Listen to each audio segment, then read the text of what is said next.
Hola, buenos días. Vamos a comenzar en este Congreso de Ciencias Forenses. Agradecemos la invitación primero al instituto y agradezco a todos ustedes por acompañarnos el día de hoy. Su servidor Juan Ramón Ayala tiene el gran gusto y el honor de poder moderar esta mesa denominada Relación Humano-Animal-Ecosistema, su impacto social y de salud pública. Y como ya se habrán dado una pequeña idea, sí, la mayoría de nosotros, si no me equivoco todos, somos médicos y médicas veterinarias, zootecnistas que estamos trabajando ya en el área profesional, algunos en el área privada y algunos ya en el área de docencia. Y hoy vamos a platicar con ustedes este tema. No vamos a hablar de perritos y gatitos, ni vamos a dar consultas, ¿sale? Pero sí vamos a hablar del impacto que se está teniendo hoy en día en esta relación humano-animal-ecosistema. Como sabemos, las determinantes sociales hoy en día han estado cambiando bastante y no nada más estas determinantes sociales, sino también el impacto en cuestiones de ya no vamos a hablar de cambio climático, sino de una emergencia climática. Bien lo comentaba el doctor que nos antecedió con todas las situaciones que hoy en día están generando un impacto no nada más en nuestra sociedad, sino también en nuestro ecosistema, que desafortunadamente radican en esas determinantes sociales, ¿no? Sabe nuestra población cómo manejar sus desperdicios, sabe nuestra población cómo manejar su producción, ya sea de animales para producción como tal, o aquellos animales que tenemos también como de compañía. Pues hoy tengo el gusto de poder presentar a esta mesa de expertos que voy a ir presentando en su momento, si me lo permiten, para darles la palabra. Entonces vamos a iniciar el día de hoy con la doctora Claudia Edwards Patiño. Ella nos visita de la Asociación Mexicana de Veterinaria Forense. Me permito presentarla brevemente. Es médica veterinaria zootecnista, maestra en ciencias por la UNAM y doctora en ciencias por el CINASTAP. Lleva 18 años como profesora en la Facultad de Medicina Veterinaria y Zootecnia, que es nuestra casa. Actualmente es directora de programas de Human Society International México, diplomada en prevención, en reacción e intervención ante violencia, maltrato animal y también en veterinaria forense por parte de la UNAM. La verdad es que me voy a detener aquí porque me tendría que aventar una hora para leer el currículum de cada uno. Sin embargo, los dejo con la doctora. Doctora, por favor, adelante. Muchas gracias, muy buenos días a todas, a todos. Gracias por la invitación, por estar aquí. Voy a comenzar yo hablando un poco sobre la relación entre la violencia intrafamiliar y la violencia hacia los animales. Y hay algunas imágenes que son un poco fuertes, traté de no poner demasiado fuertes, pero por ahí seguramente van a encontrarlas. Y también tenemos un audio que pues es un poco sensible. Voy a comenzar con este video. Gracias.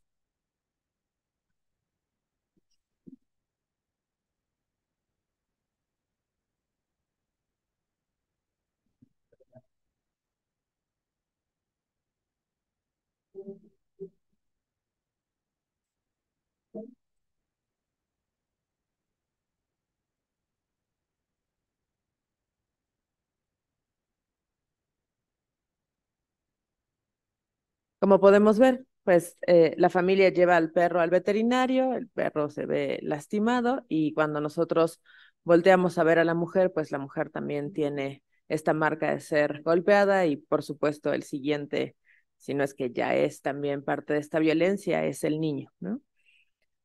Eh, Violencia es violencia, no importa quién es la víctima. Generalmente se ha separado la violencia que sufren los animales, pensando un poco también en esta parte del estatus jurídico que tienen de bienes muebles, en donde, bueno, pues no sufren, no sienten, no pasa nada, y la gente que es violenta con los animales, pues no merece el mismo trato que cuando es violento con una persona. Eh, y afortunadamente esto está cambiando desde hace algunos años, sobre todo con mucha investigación que hay y con el reconocimiento de la sintiencia de los animales, podemos darnos cuenta que violencia es violencia y que las personas que son violentos con un animal, por supuesto, son violentos también con las personas y viceversa. Así que este es un foco rojo que nosotros tenemos que tomar en cuenta cuando estamos viendo alguna persona o algún animal que tiene signos de violencia. Eh, Como les decía, Estados Unidos sobre todo ha sido la punta de lanza en este tema. El FBI considera el maltrato animal un delito al mismo nivel que un abuso sexual y sabemos que cuando hay un animal que está lastimado, entran servicios sociales para también ayudar a la familia. Se ha reportado que en 88% de los casos que son investigados por abuso infantil, hay maltrato animal también. Si nosotros hablamos de los distintos tipos de violencia que pueden haber, por ejemplo, la crueldad hacia los animales, el maltrato infantil, el abuso también a personas mayores, ¿no? Vemos mucho de esta violencia generalmente que está pues dirigida hacia los seres más vulnerables, ¿no? Los viejitos, la mujer, lamentablemente la mayor parte de los casos de violencia generalmente la ejercen, de violencia intrafamiliar la ejercen hombres, aunque no significa que no pase también del otro lado, pero bueno, sí las estadísticas marcan una parte alta en este tipo de violencia doméstica con el género masculino. Hay un abuso que además es cíclico y que es intergeneracional. Se sabe que los niños que sufren violencia o son observadores de violencia, ellos van a cometer violencia también cuando sean grandes. Entonces, el punto es que esto no se detiene, sino que se perpetúa y por lo tanto, otra vez, identificar este ciclo de la violencia lo más temprano posible puede ayudarnos a detener el ciclo de la violencia con mucho mayor éxito. Hay, les digo, estudios que hablan sobre la cantidad, ahorita vamos a ir viendo datos muy duros sobre cómo es que los niños pues son más proclives a cometer violencia. De hecho, casos en los que las escuelas hay un niño que golpea a otros, que es muy buleador, es muy probable que ese sea un niño que está actuando así porque él está recibiendo esto mismo en casa. Y más allá de solo enojarse y tratar de aislar al niño, es muy importante buscar lo que está sucediendo en casa y ayudarlo a él también, porque es una manera en la que nos podemos dar cuenta que esto está sucediendo. Entonces, presenciar o perpetrar maltrato animal en la infancia puede desembocar en distintas patologías que están asociadas, sobre todo, que ya se ven claramente en la etapa adulta. Otra de las situaciones que podemos ver, por ejemplo, en las que pueden vivir los niños de maltrato es también casos de acumulación. No sé si ustedes han visto estos programas de acumuladores en la televisión, en la que, por supuesto, si estas personas tienen niños, la negligencia que vive el niño es enorme y esta situación de sentimiento de soledad y de abandono que tienen las personas, muchas veces además también se cubre con animales y la gente pierde el control de cuándo puede darle una buena calidad de vida al animal, dejan de ver el sufrimiento de los animales y bueno, tenemos casos muy dramáticos, de hecho, uno de la Ciudad de México hace algunos años, donde cuando entran a la propiedad después de tener algunas denuncias de maltrato, porque se oían a los animales gritar y golpearlos, habían animales muertos en la cama de la persona, amarrados en la mesa, que se ve que el animal murió de inanición ahí, otros que esta persona azotaba contra las paredes. Entonces, como ustedes pueden ir viendo, esta no es una situación sencilla y que, por supuesto, para su trabajo y para la solución, pues se requiere del trabajo interdisciplinario, ¿no? El trabajo de los veterinarios, el trabajo de los trabajadores sociales, de los psicólogos y, por supuesto, de los abogados. Entonces, bueno, en realidad el maltrato hacia los animales se observa como un recurso de dominio y de violencia. Vamos a hablar un poquito más de eso adelante, pero muchas de las personas que maltratan, ejercen violencia intrafamiliar, a veces ni siquiera golpean a la persona, sino que el abuso es psicológico y además lo hacen a través del animal, ¿no? Amenazan con matarlo, con torturarlo y la gente pues no se va de esa situación por proteger a los animales. Entonces, bueno, es cuando una persona tiene un animal, salirse de esta situación es difícil, sobre todo porque en México no tenemos refugios que acepten a estas personas con sus animales. Y esto lo hace más complicado. Les decía que los niños que sufren violencia tienen desarrollo cognitivo que los dificulta para tener una vida libre de violencia cuando son adultos. Entonces, cuando hay malos tratos en el ámbito familiar, cuando hay violencia de género y el individuo, el niño es un espectador o la niña, o viven en un entorno agresivo y violento, van a tener problemas de sociabilización que incluso pueden acabar desarrollando conductas psicopáticas, sociopáticas. El niño se aísla y luego va a cometer esta violencia, ¿no? También estos niños son mucho más proclives a cometer bullying a los otros niños. Entonces, hablando de datos duros, se ha visto que los niños que son testigos de violencia doméstica maltratan animales de 2 a 3 veces más a menudo que los niños que no tienen esta violencia. El abuso de animales que ha sido realizado por niños es un indicador muy importante. Sabemos de estos casos dramáticos de asesinos en serie que comenzaron torturando animales, de trastornos tempranos de la conducta. Los niños que son abusados sexualmente son 6 veces más proclives a cometer maltrato a animales que quienes han sufrido otros tipos de abuso, ¿no? Y muchas veces vemos a estos niños que también abusan sexualmente de otros, de animales, ¿no? O de otros seres. Los niños buleadores en las escuelas tienen el doble de posibilidades de cometer alguna forma de abuso animal en comparación a los niños que no son buleadores. El 50% de los tiradores en las escuelas, sabemos que eso es un problema muy fuerte en Estados Unidos, de los tiroteos en las escuelas, tienen un historial de haber agredido a los animales y que además seguramente fue ignorado, ¿no? El 96% de los jóvenes que han abusado de los animales también obviamente han abusado de personas, ¿no? Entonces, bueno, no estamos aquí para decirle a todo el mundo ame a los animales y tenga 10 gatos en su casa, porque además seguro eso tampoco va a ser sano, pero es importante que nosotros respetemos el rol que tienen los animales dentro de la seguridad de nuestra comunidad.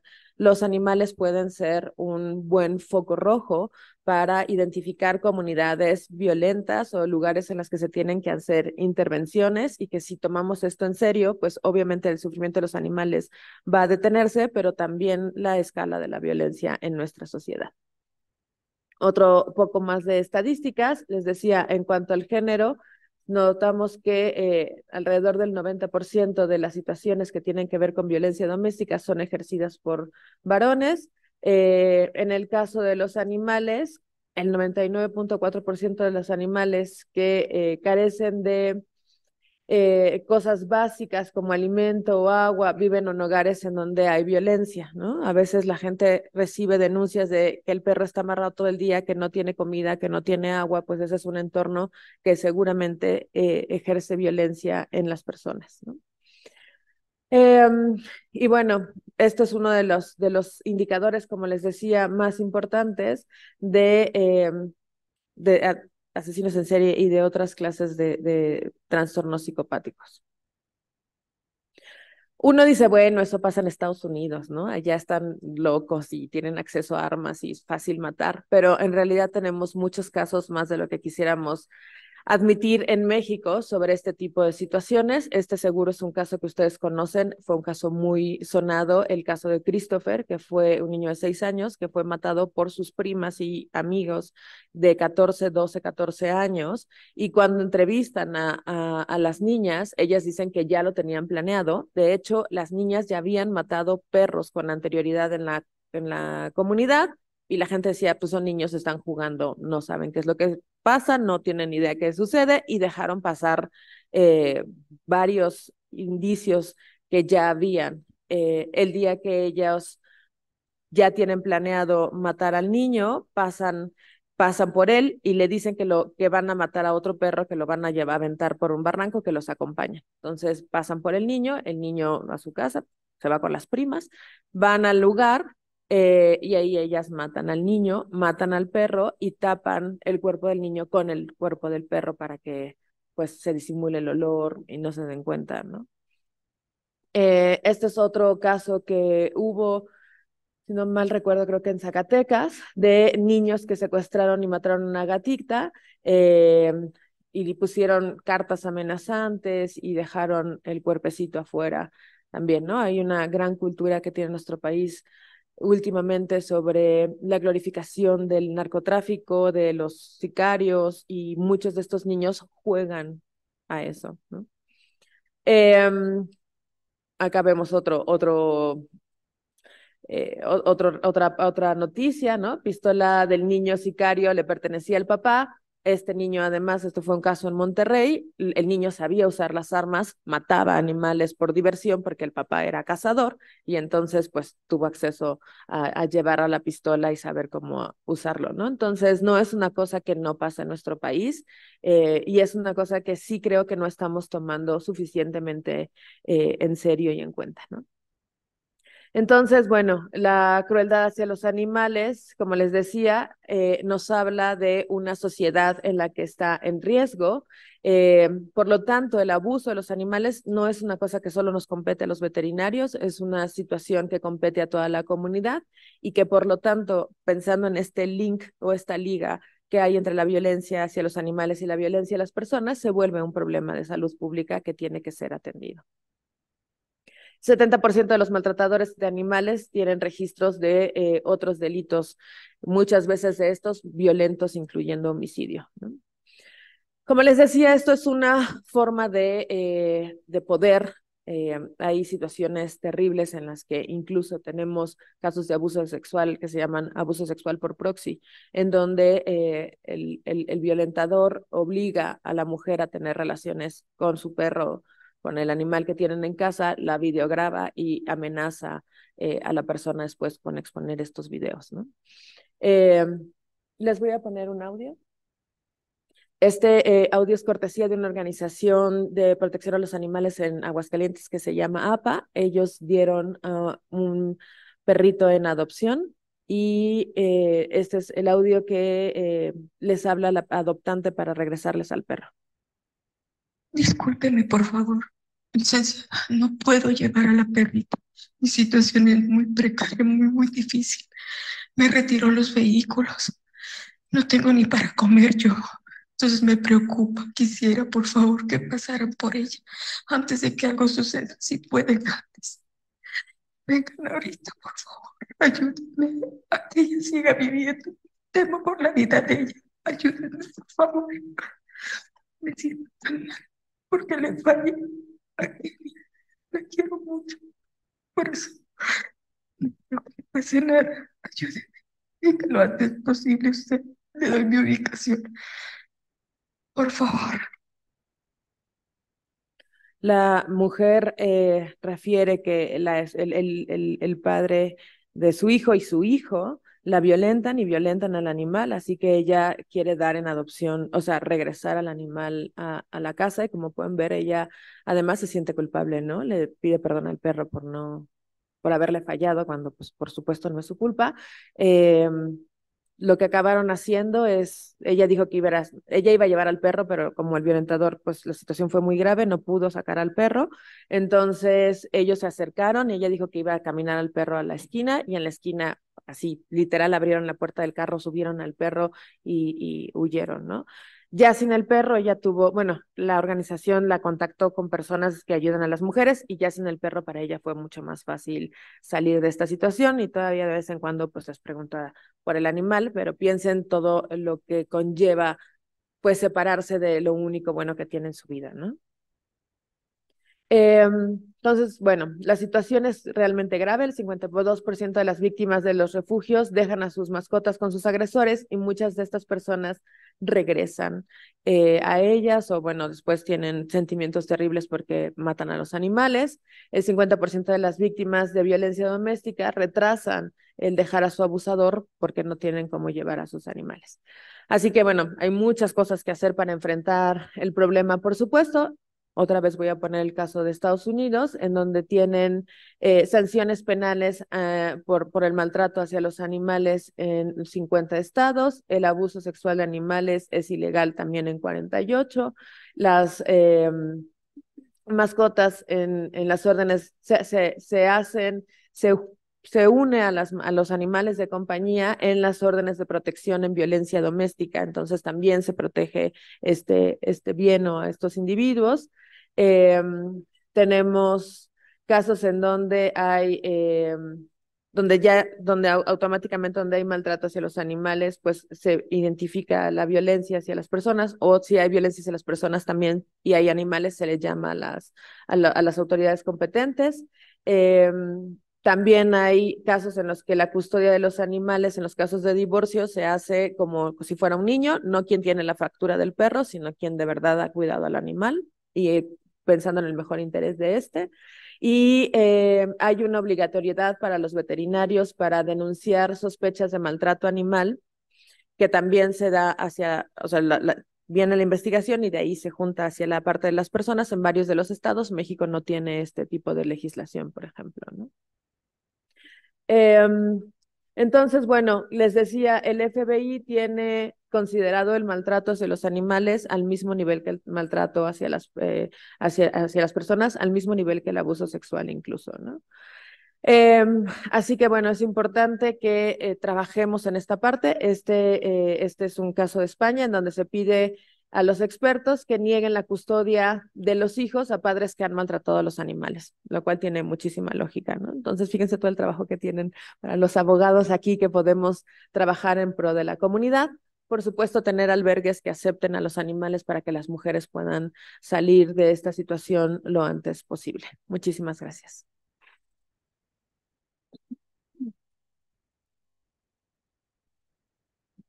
Gracias, doctora. Como verán, es un problema que desafortunadamente ha ido en incremento con estas determinantes sociales y que impacta a nuestra sociedad. Lo más preocupante es que impacta a poblaciones infantiles, que son los que, pues, es el futuro de nuestro país, el futuro de nuestro mundo como tal. Y bien, para continuar, ahora tengo el gusto de presentarles a la doctora Claudia Edwards, también. Ella es... Jiménez. Ay, perdón, Jimena ya Edwards. me equivoqué. Aline Bori, no avancé. Y ella es maestra en investigación criminal en ciencias forenses y especialista en criminalística por el Centro de Estudios Superiores en Ciencias Jurídicas y Criminológicas. Médica veterinaria zootecnista por la Facultad de Medicina Veterinaria Zootecnia de la UNAM, diplomada en prevención, reacción e intervención ante la violencia y maltrato animal. Se ha desempeñado como responsable autorizado de clínicas y hospitales veterinarios y ha ocupado varios cargos como servidora pública, dentro de ellos la Comisión México-Estados Unidos para la Prevención de Fiebre Aftosa y otras enfermedades de los animales. Coordinadora de epidemiología en campo, así como médico veterinario supervisor en campañas sanitarias dentro del Centro Nacional de Sanidad, Inocuidad y Calidad Agroalimentaria Senacica. Actualmente se desempeña como perito profesional en delitos ambientales dentro de la Fiscalía General de la República. Cuenta con una certificación como perito en veterinaria forense por el Instituto de Formación Profesional y Estudios Superiores de la Fiscalía General de Justicia de la Ciudad de México. Doctora, por favor, adelante. Muchísimas gracias por la invitación. Es un gusto para mí el tener este espacio para poder pues dar continuidad a esta mesa de trabajo en donde estamos abordando temas que quizás se habían visto aislados del aspecto del derecho y del aspecto pericial y forense. Entonces, bueno, voy a partir de una pregunta que vemos ahorita en pantalla, el por qué es importante el tema de los animales. Si bien ya me antecedió la doctora Claudia Edwards, en donde comenzamos a ver ese contexto de impacto en violencia social, vemos también el enfoque que vamos a ver para lo que serían los delitos. Van a ser considerados importantes los animales porque forman parte de una economía pública en el aspecto de las producciones.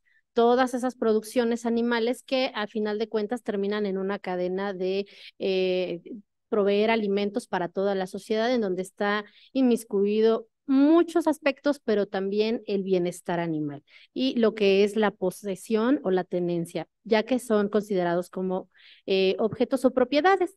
Viene también los delitos en contra de las personas en su patrimonio, justo por lo que acabo de mencionar, y el último punto en donde hablamos ya de un ambiente y la gestión ambiental. De aquí partimos para comenzar a aterrizar todo este tema de los animales en el aspecto de la medicina veterinaria forense en el contexto en México. Entonces vemos también que contamos todos con un contexto de derechos humanos. Si bien sabemos que hay primera, segunda, tercera y vamos por la cuarta generación de los derechos humanos, bueno, yo voy a hacer énfasis en algunos que considero que vamos a poder concatenar para la importancia de esta mesa.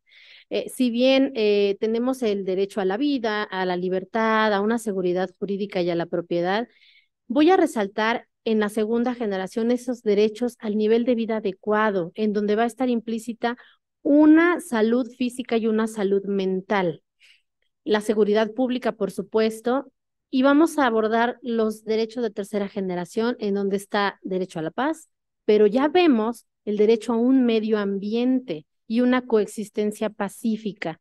Entonces, esto nos lleva a pensar también en la solución de problemas educativos y también problemas ecológicos, ya que nosotros vamos a formar parte de todo este ecosistema, y también al patrimonio común de una humanidad, en donde se permita, ¿qué cosa? Una vida digna.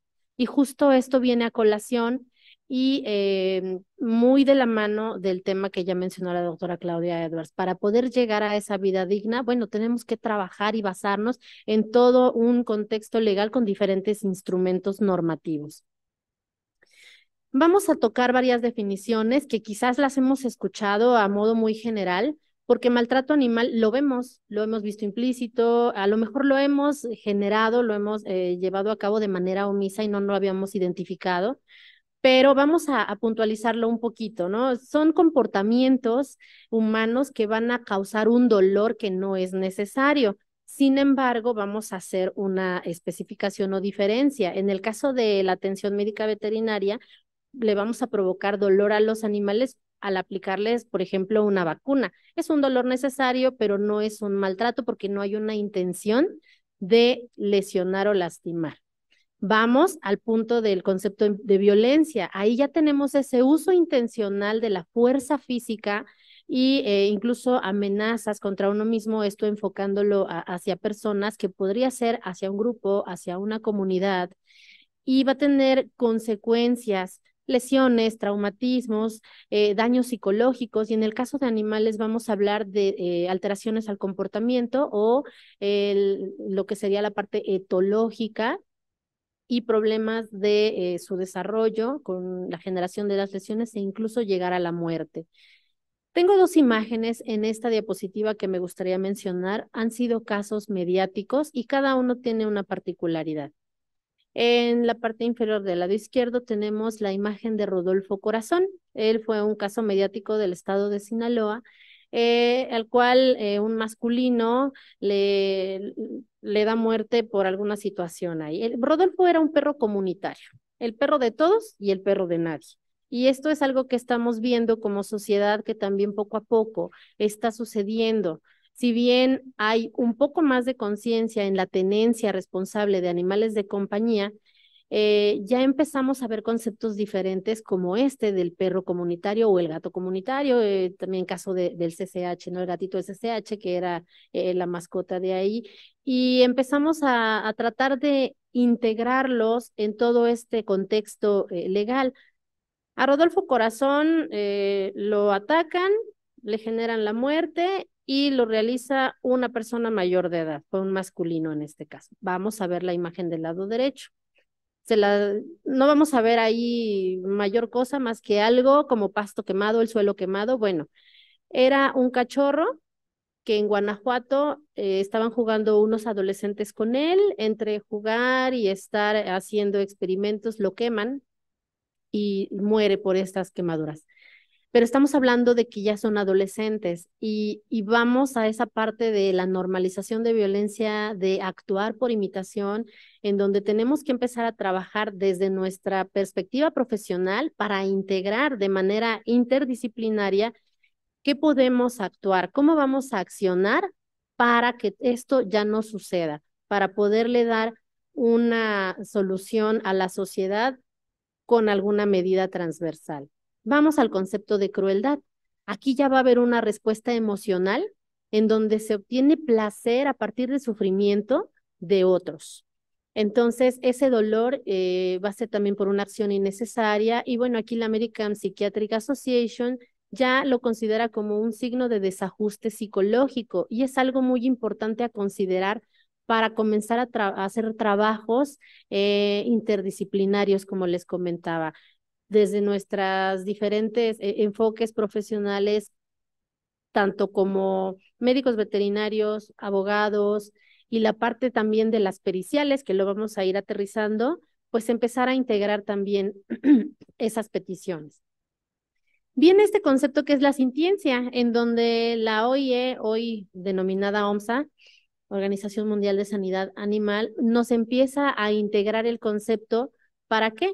Para que nos demos cuenta y sensibilicemos al resto de la sociedad que los animales sienten, tanto desde el hecho de tener un sistema nervioso, una comunicación, de alguna manera que se llegan a establecer incluso vínculos, sobre todo enfocado a animales de compañía, pero también los animales de producción sienten, también la fauna silvestre siente, ¿no? Entonces, a veces estamos ajenos a esa sensibilidad y es también parte de nuestro papel compartir y hacer ese trabajo. Viene a raíz de este concepto una invitación a los gobiernos a través de diferentes instrumentos normativos.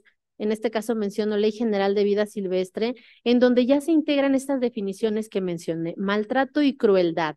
¿Y esto con qué finalidad? La finalidad va a ser tipificar el maltrato y la crueldad animal para integrarla en la legislación, en los códigos penales de cada estado, y porque también en el Código Penal Federal comenzar a identificar qué delitos se van a atender en cada uno de los fueros. La importancia de las denuncias viene justo porque las personas que son violentas con animales no se van a detener ahí. Ya lo mencionaba la doctora Edwards, y van a ser ese semáforo que nos van a marcar la alerta del ámbar o el rojo cuando vemos ese maltrato hacia los animales en cualquier especie.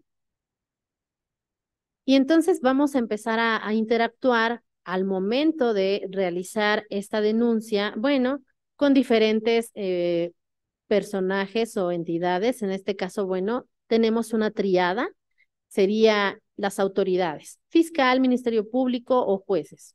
De ahí las policías con quienes se va a empezar a trabajar esta atención a las denuncias, y de ahí la participación también de los diversos servicios periciales, dentro de los cuales también ya se cuenta o se ha contado desde años atrás. Sin embargo, actualmente se le ha dado más difusión al tema de la pericial en veterinaria forense.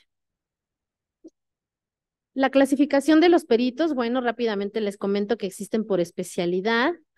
Muchos de ustedes seguramente ya tienen esa noción.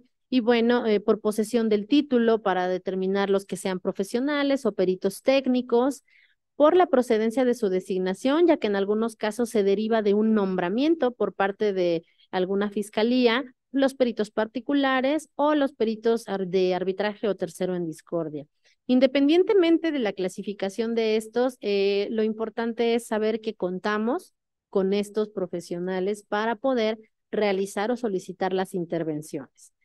De este modo es que la veterinaria forense va a ser considerada la rama de la medicina veterinaria que va a coadyuvar en toda situación de índole legal en donde los animales no humanos se van a encontrar involucrados. Los peritos veterinarios en fiscalía, les comentaba, ya existen desde hace años, a finales de los años 90, muy cerca de los 2000, tanto en fiscalías estatales, ejemplo Ciudad de México, existe desde el año 1998, y en Fiscalía General de la República también alrededor de esos años.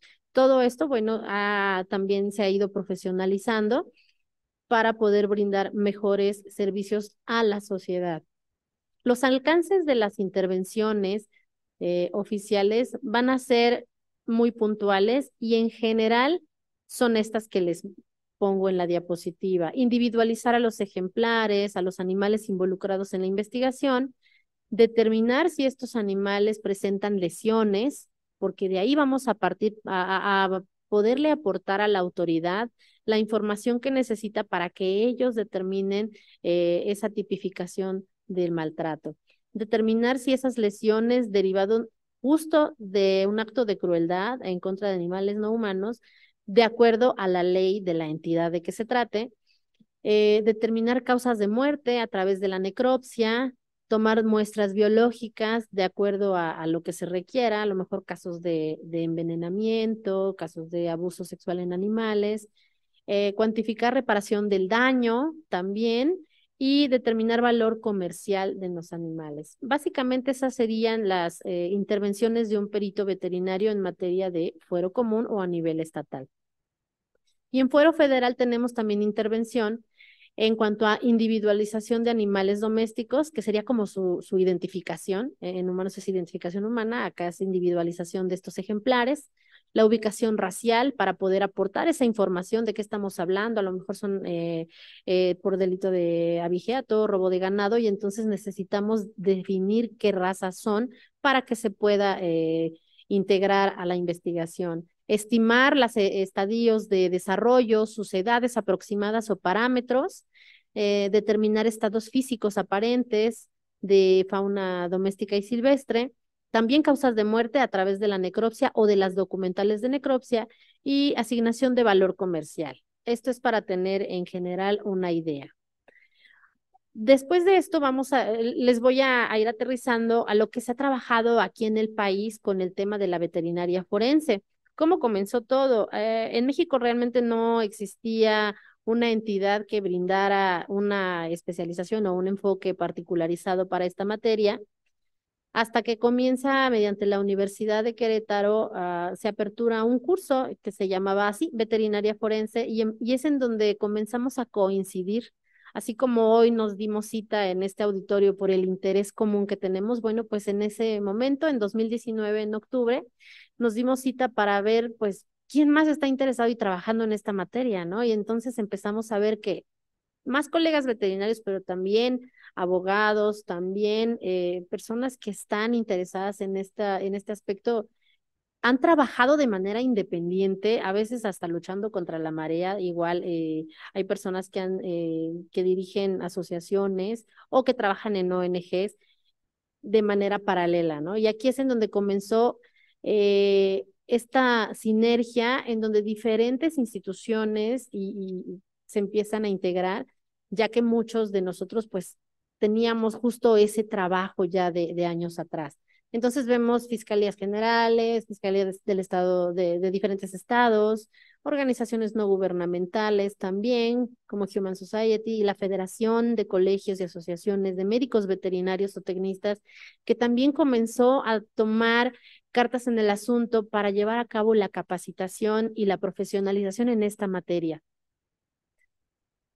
Comenzamos a tener una red de apoyo profesional, meramente de médicos veterinarios, en donde comenzamos a brindar charlas, a hacer una capacitación como interna, pero comenzamos también a hacer vinculación con diferentes entidades y tuvimos mesas también con el tema de perros de asistencia en los contextos de violencia, por ahí también con la Universidad de Ciudad Juárez, en estudios comparativos de lesiones por golpe contuso en perros y gatos de diferentes estados de México, participaciones en diversos foros que comenzaron a enterarse que ya estábamos tomando un poquito más de fuerza con este tema, y entonces hicimos también workshops. Nos tocó la pandemia y todo lo empezamos a hacer en línea, y creo que también fue algo bueno porque nos permitió utilizar las herramientas para que a distancia pudiéramos tener más alcances, y estos alcances de ser locales se volvieron nacionales y después internacionales. De esta manera, pues también mesas de trabajo ya con diferentes países como Colombia, en donde hubo integrantes de España, de México, la televisión, medios de comunicación como el radio, también se enteran y dicen, bueno, ¿de qué se trata todo este tema, no?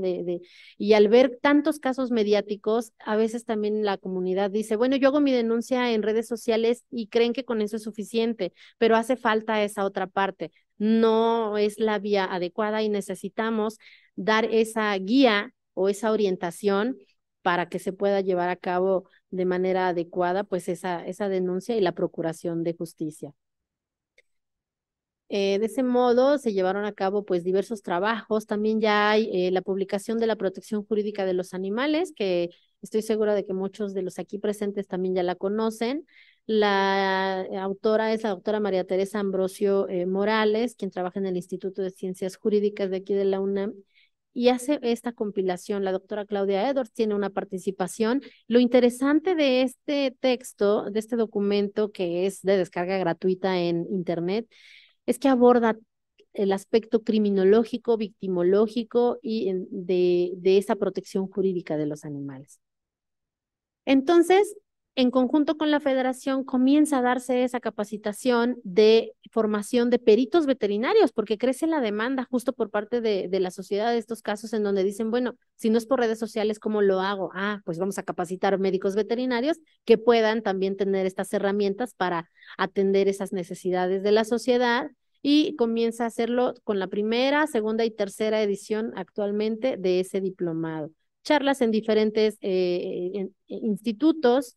Llevamos a cabo también un diplomado en la Facultad de Medicina Veterinaria en la UNAM y un primer encuentro internacional en donde tuvimos participación. Seguimos con las participaciones en donde también ya en mesas de trabajo del Congreso de la Ciudad de México para lo que era la Ley de Bienestar de la Ciudad de México, en donde hemos estado aportando, y también presencia en el Senado para brindar pues propuestas y para hablar de cómo podemos apoyar desde esta perspectiva y hacer trabajos integrales mediante políticas transversales también. En la Convención Nacional de la Federación en febrero de este año, justo la Asociación Mexicana de Veterinaria Forense, que se constituyó desde el 2019, bueno, ya fue aceptada y tuvimos nuestra primera mesa en esta materia, muy similar a esta, en donde pudimos ya de manera oficial comenzar a trabajar esa capacitación y esa profesionalización. Se crea también un Colegio Nacional de Peritos en donde vemos pues que ya se está trabajando en atender a la sociedad, y una Comisión Nacional de Conciliación y Arbitraje Médico Veterinario, porque si bien existe la CONAMED, que muchos de ustedes la han escuchado para temas médicos, bueno, también ya se ha necesitado atender casos de mala praxis cuando se trabaja con animales, y es por eso que también la federación se da la tarea de generar y crear esta comisión. Entonces, los avances que vamos teniendo como asociación es justo tener esa vinculación con diferentes entidades, como lo estamos haciendo el día de hoy, gracias a la Escuela Nacional de Ciencias Forenses, justo por hacer esto posible, y la vinculación con fiscalías para poder también homologar protocolos de actuación, homologar formas de trabajo y saber cómo es que estamos desarrollando y desempeñando este trabajo pericial en diferentes estados. Esta es la portada del tercer diplomado que estamos llevando a cabo en conjunto con la Federación, la Asociación Mexicana de Veterinaria Forense y la Universidad Autónoma de Nuevo León. Y bueno, pues la portada del congreso que estamos viniendo hoy día. Les agradezco mucho su atención y es todo por mi parte.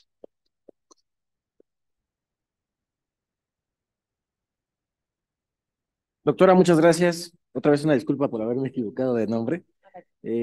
Lo importante que es llevar a cabo bien el script, se los dejo de tarea, chicos. Claro. Y lo importante que me gustaría comentar es esta interacción en los diferentes campos de las disciplinas humanas, pues cómo podemos interaccionar, y también aunado a esto me gustaría hacerles esta pequeña noticia o pequeña presunción. Tenemos el primer alumno también del Instituto de Ciencias Forenses haciendo servicio social con nosotros en el Centro de Referencia Epidemiológica. Ella ya está haciendo inteligencia y vigilancia con parte de nuestro equipo, entonces se puede hacer esta sinergia de trabajo que bien lo comenta la doctora, unificando criterios. Obviamente a veces es un poco difícil porque aunque no lo crean, en diferentes carreras hablamos un idioma totalmente diferente, pero cuando hacemos esta sinergia de trabajo salen resultados bastante buenos. Y un ejemplo es todo lo que nos comentó la doctora. Y muy bien, ahora, sin temor a equivocarme, voy a pasar este micrófono para acá.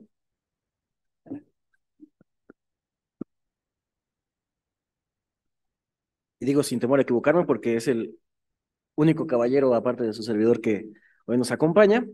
Y tengo el gusto y el honor de presentarles al doctor Javier Trotsky Ortega Aguilar, vicepresidente de la Asociación Mexicana de Veterinaria Forense AC y perito certificado en Medicina Veterinaria Forense por el IFP-IS de la... ¿qué? Para no decir las siglas. Instituto de Formación Profesional, Estudios Superiores. Ok, ahorita lo leemos acá. Es médico veterinario zootecnista por la Facultad de Medicina Veterinaria y Zootecnia de la UNAM. Su pasión por la investigación y su sed de conocimiento lo llevó a obtener la maestría en investigación criminal en ciencias forenses del Centro de Estudios Superiores de Ciencias Jurídicas y Criminológicas. Su nombre en el ámbito de la veterinaria forense está respaldado por una sólida formación académica y profesional enriquecida por certificaciones y actualizaciones continuas. Ha obtenido la certificación y actualización en veterinaria forense por el Instituto de Formación Profesional y Estudios Superiores de la Fiscalía General de la Justicia de la Ciudad de México, así como el diplomado para la certificación del personal pericial en la investigación de casos de personas desaparecidas y fosas clandestinas. Ha ejercido diversos roles de relevancia en el ámbito veterinario y forense, desde su papel como verificador sanitario en la Agencia de Protección Sanitaria de la Ciudad de México, hasta su labor como médico veterinario responsable autorizado en establecimientos tipo Inspección Federal. Doctor, bienvenido, muchísimas gracias y adelante, por favor. No, a usted, doctor, por la presentación. Muy buena tarde a todos. Tengan nuevamente por la invitación a este congreso, donde vamos a seguir abonando a toda esta gama que, como ustedes ya vieron, es enorme, ¿no? Algunos ya lo conocerán o ya lo conocían, otros no, y es lo importante. Del comentario que hizo también el doctor, quisiera yo hacer mención, antes de que se me pase, que ya 2 egresados de la Escuela Nacional de Ciencias Forenses hicieron servicio social en la Fiscalía General de Justicia de la Ciudad de México, y por pues cuestiones, no sé, del azar, el destino, llegaron al área de veterinaria forense y ahí hicieron su servicio social. Y ya a la fecha creo que ya están titulados ellos 2. Cuando damos inicio, vamos a hablar rápidamente sobre la protección jurídica de los animales. Voy a dar un poquito de historia en relación a esto, porque realmente lo que se ha venido trabajando a nivel mundial ha tenido repercusión como tal en nuestra legislación actual. Entonces, vamos a ver que desde el siglo XX y el siglo XXI se ha trabajado, principalmente la ONU, en hacer convenios, reuniones para ver la situación, principalmente la problemática del medio ambiente, y de ahí viéndolo como un todo, y de ahí se empezaron a derivar varias situaciones. De esas reuniones que ellos tuvieron se devinieron declaraciones, principios, planes de acción, programas, acuerdos y convenios para tratar los problemas medioambientales que ellos tenían. Ahorita vamos a ver cada uno de ellos lo más rápido posible, pero cabe hacer mención, por ejemplo, desde 1965 que se está trabajando con esto, en lo que ya comentó la doctora Lynn, en lo que hoy es la OMSA. Ellos, gracias a estas reuniones, dieron las 5 libertades a los animales, lo que actualmente, e incluso si ustedes revisan la Ley de Protección a los Animales en la Ciudad de México, lo menciona, que tanto los habitantes como los propietarios de los animales deben de cumplir con estas 5 libertades. Véanse desde dónde, no fue iniciativa nacional, sin embargo viene de influencia internacional, ¿no? Algo que se llevó a cabo también en Estocolmo. Esto dio origen a un programa de las Naciones Unidas para el Medio Ambiente, lo que posteriormente, esto en 1972, para 1992, en la Declaración de Río, tomaron como base esos acuerdos para ellos ya fundamentar acuerdos internacionales en los que se representen los intereses de todos y se proteja la integridad del sistema ambiental y del desarrollo mundial, ya un poquito más en forma y más consciente sobre nuestra problemática. Un convenio sobre la diversidad biológica también, donde nos está abordando todos los aspectos, y vean aquí cómo de lo macro, se podría decir, empezó a ser a lo más particular, aspectos de diversidad biológica, y aquí ya incluían los recursos genéticos, las especies y los ecosistemas, ¿no? Ya no lo estaban viendo como un todo, como algo general, y algo que ellos veían era, y lo mencionaban como el medio humano, no lo mencionaban como medio ambiente. Ya actualmente nosotros concebimos el término medio ambiente, pero anteriormente era tratar los problemas del medio humano, ¿no? Algo antropocentrismo, donde todo giraba alrededor del humano y lo demás era para uso de él, ¿no? Sin mayor reglamentación ni nada. Algo muy importante y que ya lo mencionaron también las dos compañeras que me antecedieron, es esta parte, por ejemplo, de la Declaración de Cambridge, donde ya se reconoce que los animales perciben su propia existencia y en la declaración se concluye que los animales no humanos tienen conciencia. Esto vamos a ver más adelante que también va a repercutir en nuestra legislación. Bueno, esta convención sobre el comercio internacional de especies amenazadas de fauna y flora silvestre, de hecho es de las primeras convenciones que se realizó, y la quise poner al último porque actualmente es un instrumento que utilizamos tanto el perito a nivel federal como los peritos a nivel estatal para ver la procedencia legal de los animales que llegamos a encontrar bajo ciertas circunstancias, ¿no? Principalmente por el tráfico de especies, que sería, bueno, algo increíble pensar que aquí en la Ciudad de México, por ejemplo, hubiera, lobos marinos, por ejemplo, ¿no? Cocodrilos, tortugas de África, y las encontramos en las calles de Venustiano Carranza, de Benito Juárez, de Tlalpan. Entonces, realmente como nuestra primera intervención es ver la procedencia legal de estos animales, y esta herramienta de las CITES va a ser fundamental para poder ver su estatus legal. Esto lo pueden consultar en su página. Incluso este CITES viene en 3 apéndices que, dependiendo del estatus en el que se encuentre la especie, la vamos a encontrar en el apéndice 1, 2 o 3. En el 1 serán prácticamente las especies que están en peligro de extinción, pero que por alguna razón reglamentada puede haber un intercambio o una comercialización, principalmente por la investigación, que pase de un país a otro, pero todo debe de ser bajo las CITES.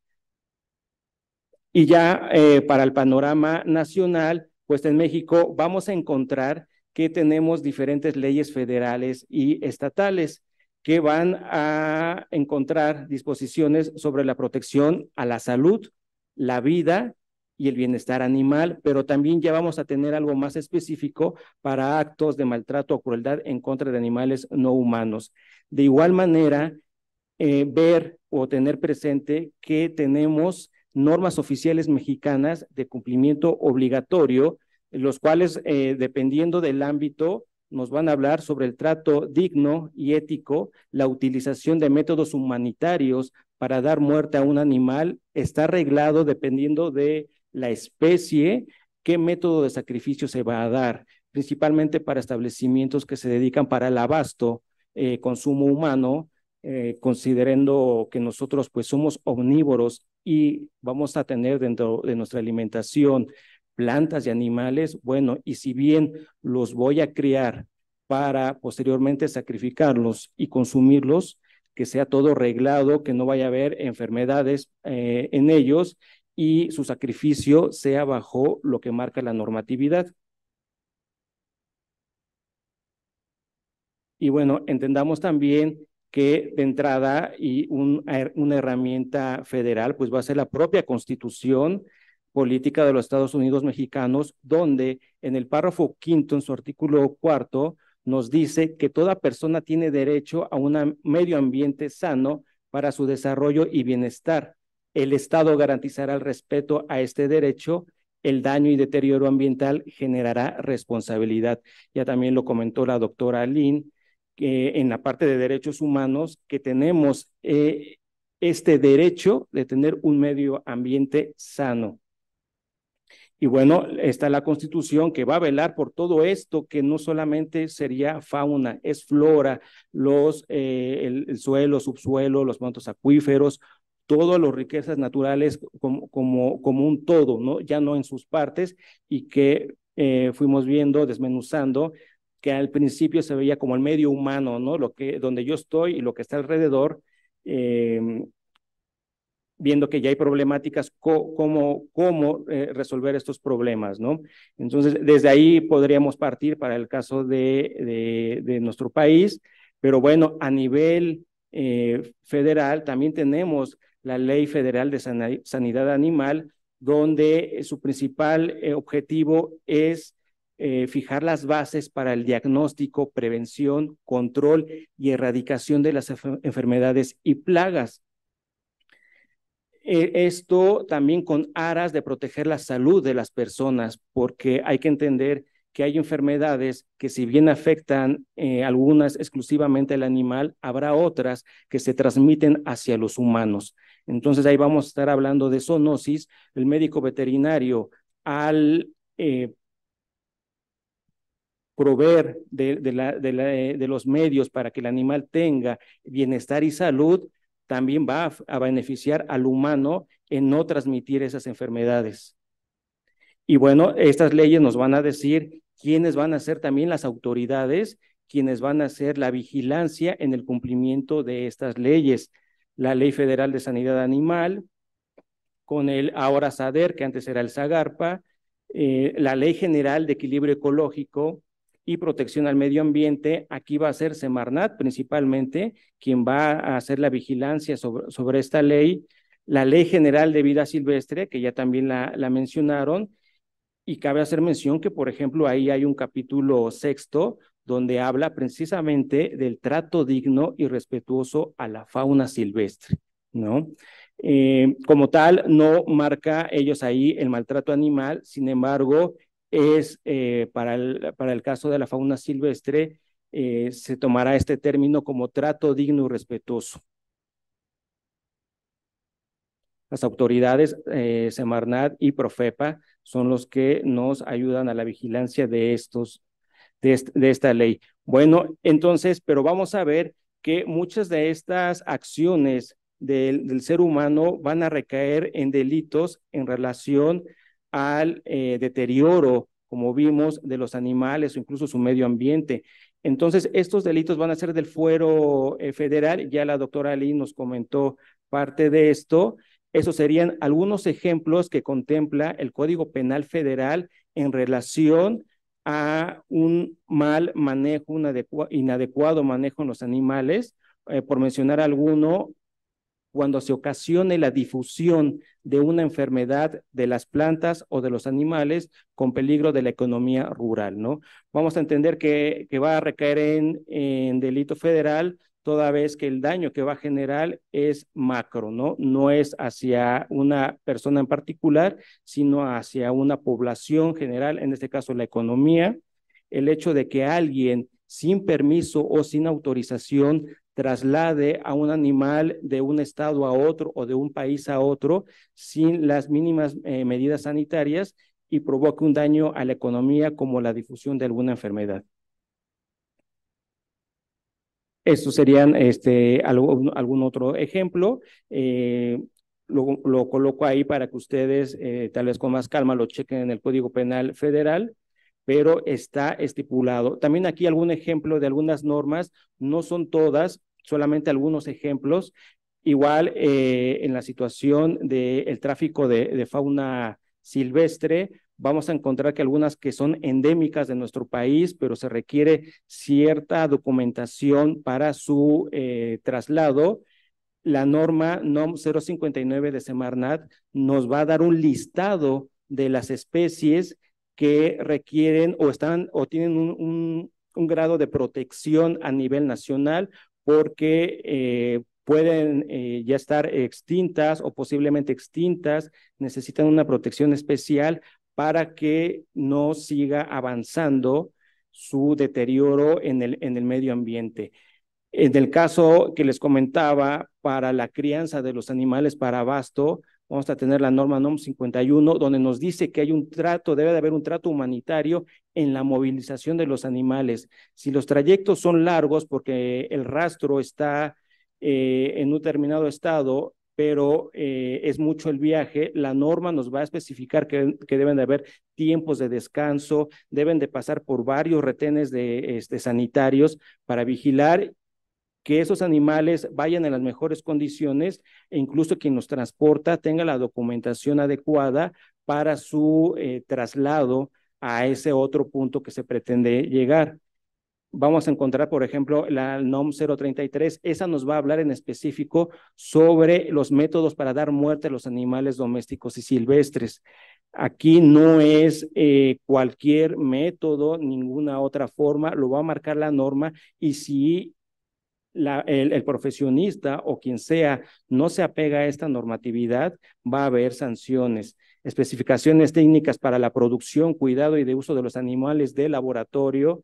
Por ejemplo, también tenemos las características zoosanitarias para la operación de establecimientos donde se encuentran animales para ferias, exposiciones, subastas, tianguis y eventos similares.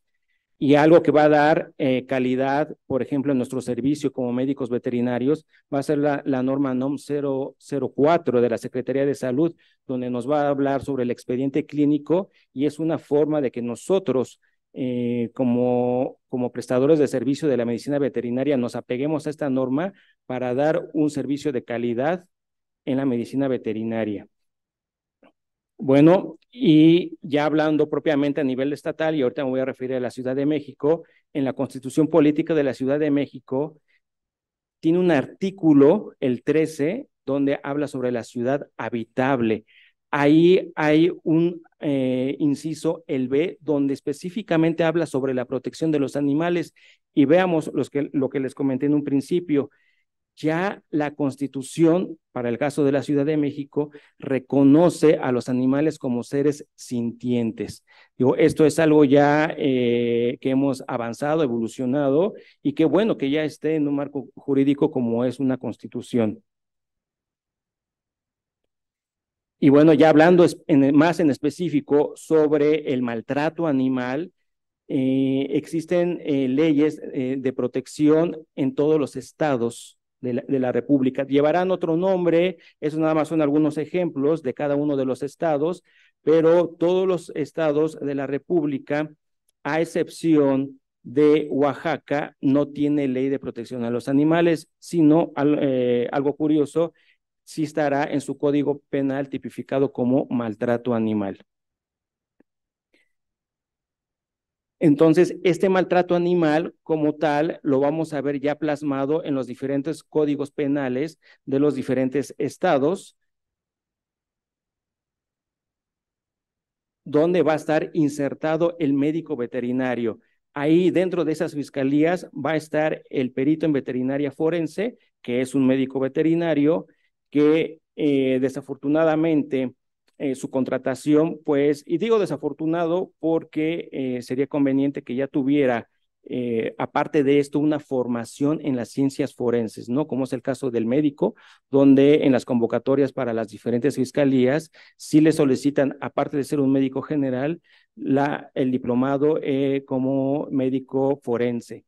No es aquí el caso, nosotros nos hemos ido formando gracias a la misma institución, nos da la formación en las ciencias forenses, sin embargo, ya urge y ya la compañera nos comentó que sí, ya se está llevando a cabo, pero prácticamente es a partir del 2019. En este caso, Tlaxcala y Oaxaca, ellos no tienen tipificado el maltrato animal en sus códigos penales. Entonces vamos a tener que de los 30 estados, sí, a excepción de estos dos estados. Pero bueno, no es un panorama desafortunado para la protección de los animales a nivel estatal. Eso lo que les comentaba, tienen ley de protección de los animales, pero no está todavía dentro de su código penal. Y bueno, refiriendo o haciendo referencia a la Ley de Protección a los Animales en la Ciudad de México, esta se publicó en el 2002. Es importante que cada estado tenga su ley porque ahí vamos a encontrar desde las definiciones, qué es maltrato animal, qué es crueldad animal, las obligaciones que tenemos los habitantes de ese estado en particular, nos gusten o no los animales, tenemos obligaciones hacia ellos. Y chequen ahí el artículo 4 bis de esta ley, donde cada uno de nosotros, por el simple hecho de vivir en la Ciudad de México, nos gusten o no los animales, estamos obligados a no maltratarlos, a respetarlos, a velar por su seguridad e incluso denunciar, como lo vamos a ver más adelante. Las obligaciones ya propiamente del dueño, el poseedor, el tenedor de un animal de compañía, está obligado y mínimamente ahí viene el listado, ¿no? Lo que tal, como tal, se consideran ya actos de maltrato y crueldad, lo marcará el artículo 24, son 12 fracciones, donde nos va a decir qué ya es considerado maltrato animal. Para que ustedes lo consideren, igual los compañeros, colegas que nos están viendo, porque pudiera ser que nuestro actuar o nuestra forma de percibir nuestra relación con los animales nos esté llevando a cometer una falta o al punto de maltrato animal hacia ellos. Y como tal, prohibiciones, ¿no? Ahí nos va a marcar que ya está prohibido en relación a los animales dentro de la Ciudad de México. Y mencionar que también ya hubo una modificación este año, el 1 de marzo del 2023. Ahora, la ley, en el caso de la Ciudad de México, fue en el 2002 que se publicó, sin embargo, fue hasta el 2013 que se incluyó en el Código Penal como delito. Estamos hablando que tuvieron que pasar 11 años para que se considerara un delito. Ahorita vamos a ver unas imágenes de lo que podríamos o cómo se está manifestando el maltrato animal en diferentes casos, y en ese entonces pues podríamos hacer lo que fuera con los animales y solamente era una falta administrativa, ¿no? Todo lo que se pudieran imaginar en relación con ellos solamente iba a ser una falta administrativa, como si te vieran bebiendo, por ejemplo, en la calle, lo mismo daba patear, apuñalar a un animal y no pasaba a más. También el Código Penal se modificó este año, el 31 de marzo del 2023, se modificó el 350 bis, el 350 ter, que eran los únicos códigos que había, y se agregó el 350 quater y el 350 quinquies. Nada más rápidamente para verlos, anteriormente, antes de la modificación, solamente se consideraba maltrato animal aquel ejemplar que presentara lesiones.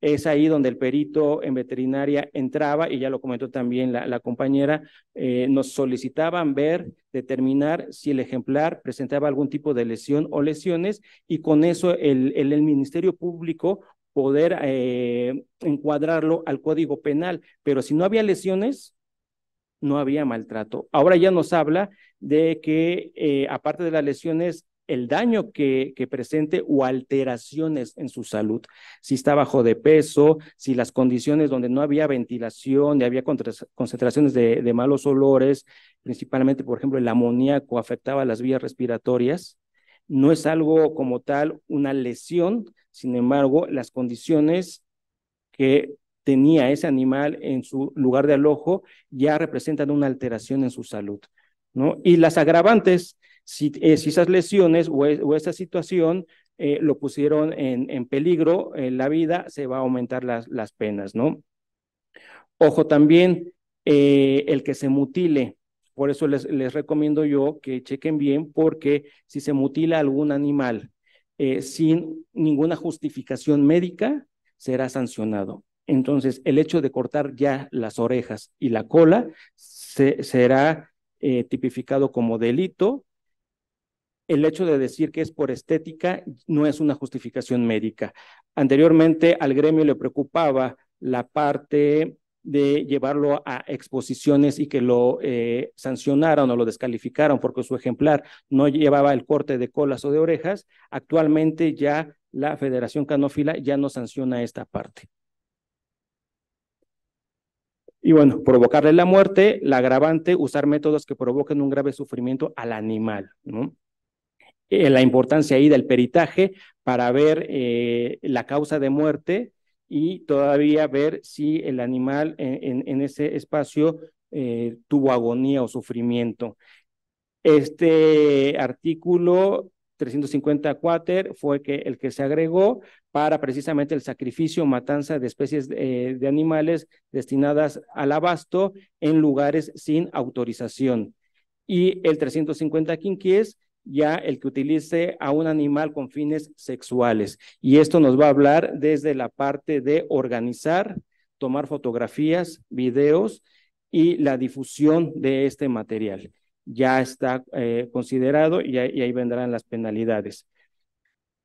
Aquí el aviso en relación a las imágenes es para que ustedes visualicen cómo se manifiesta el maltrato animal en los diferentes casos que hemos visto. El prenderle fuego, por ejemplo, rociarle solvente al animal y prenderle fuego mientras esté vivo, son de los casos que hemos encontrado.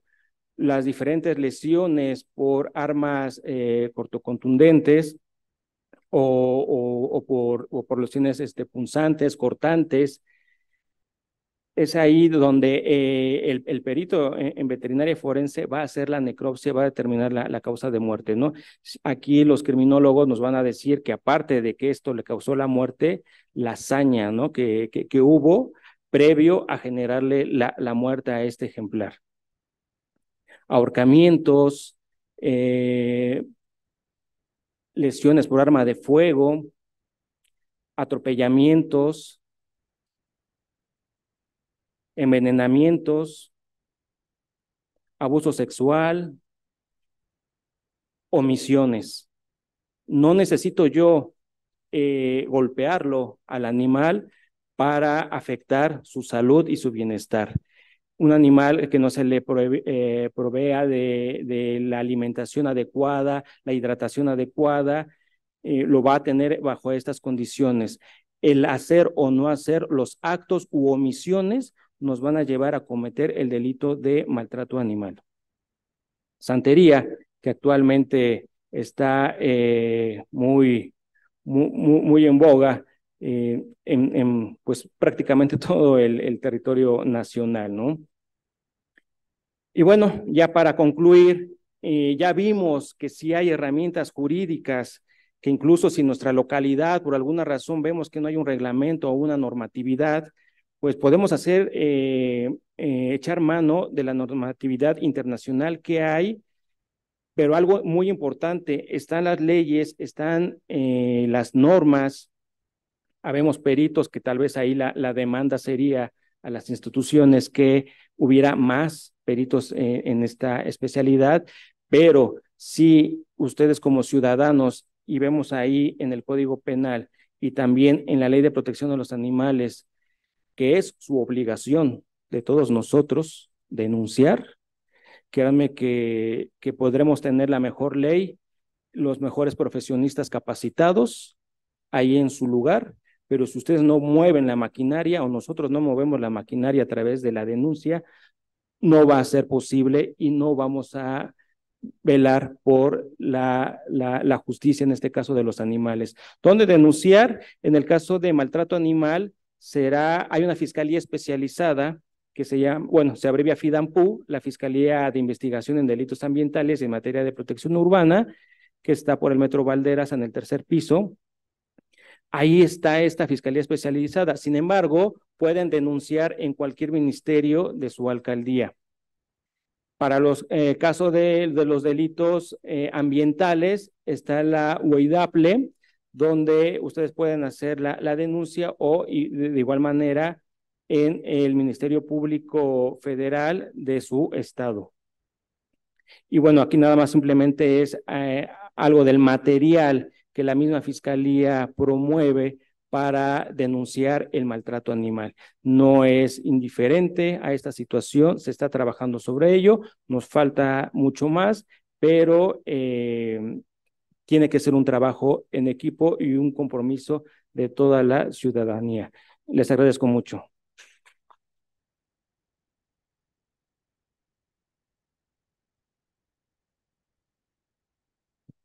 Doctor, muchísimas gracias por su participación y cerraríamos el día de hoy con la participación de la doctora Laura Arbizu Tobar, que es la vicepresidenta de la Federación de Colegios y Asociaciones de Médicos Veterinarios Zootecnistas de México, AC. Ella es médica veterinaria zootecnista y licenciada en Administración Pública, maestra en Administración Pública y doctora en Alta Dirección, diplomada en Política Pública y Gobierno Local en Gestión de Calidad de las Instituciones de Salud como perito en medicina veterinaria y zootecnia y certificada en epidemiología. Su trayectoria profesional la inició en el ámbito gremial, ha laborado en la dirección, general de Zoológicos de la Ciudad de México, coordinó las actividades del Consejo Técnico Consultivo Nacional de Salud Animal, órgano asesor del Gobierno Federal en programas de sanidad, bienestar, producción animal. Desde el 2015 es profesora de tiempo completo en la Facultad de Medicina Veterinaria y Zootecnia de la UNAM, donde imparte la licenciatura y posgrado en el área de legislación en salud pública veterinaria, ética profesional, política pública en salud pública, y también es tutora y... Ya me perdí. Híjole, es que si vieran luego los currículums que tenemos que leer. Y segura servidora. Ajá. Es tutora de licenciatura y posgrado. Ha publicado como autora y coautora libros, artículos científicos de difusión y sobre temas variados de legislación veterinaria, administración pública, una salud y de participación de mujeres en el sector público mexicano. Es titular de la académica titular de la Academia Veterinaria y académica correspondiente extranjera de la Real Academia de Ciencias Veterinarias de España. Es vicepresidenta de la Federación de Colegios y Asociaciones de los Médicos Veterinarios o Tecnistas de México ACER, máximo órgano de representación gremial en México. Es tesorera del Consejo de Educación de la Medicina Veterinaria y Zootecnia, fundadora y vicepresidenta del Colegio de Profesionales en Medicina Veterinaria y Zootecnia de la Ciudad de México e integrante de la Asociación de Epidemiología Veterinaria. Doctora, bienvenida y mucho gusto. Adelante. Muchas gracias, doctor Juan Ramón, y un placer estar con ustedes el día de hoy porque tenemos mucho trabajo que hacer en conjunto. Mi presentación va a ser breve, realmente con los colegas que me precedieron, pues algo que estamos viendo es que este es un tema de salud global, es decir, que está pasando en todo el mundo. Ya la doctora Edwards presentaba algunos ejemplos de lo que se hace en Estados Unidos, en España. Tenemos mucho material que podemos consultar de otros países, sin embargo, en México no tenemos muchos datos. Nosotros hemos empezado a trabajar en generar esa información, esas investigaciones, publicarlas, ya estamos trabajando ya vamos del material que tenemos, ver qué podemos publicar en la revista. Sin embargo, es un trabajo en conjunto. ¿Por qué? Porque finalmente la relación humano-animal-ecosistema no es de ahorita.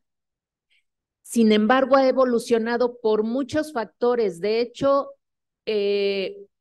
parte de lo que nos han comentado, por ejemplo, la legislación, todo este marco legal que aplica a los animales también se genera a nivel internacional, por lo que les decía, es problema global.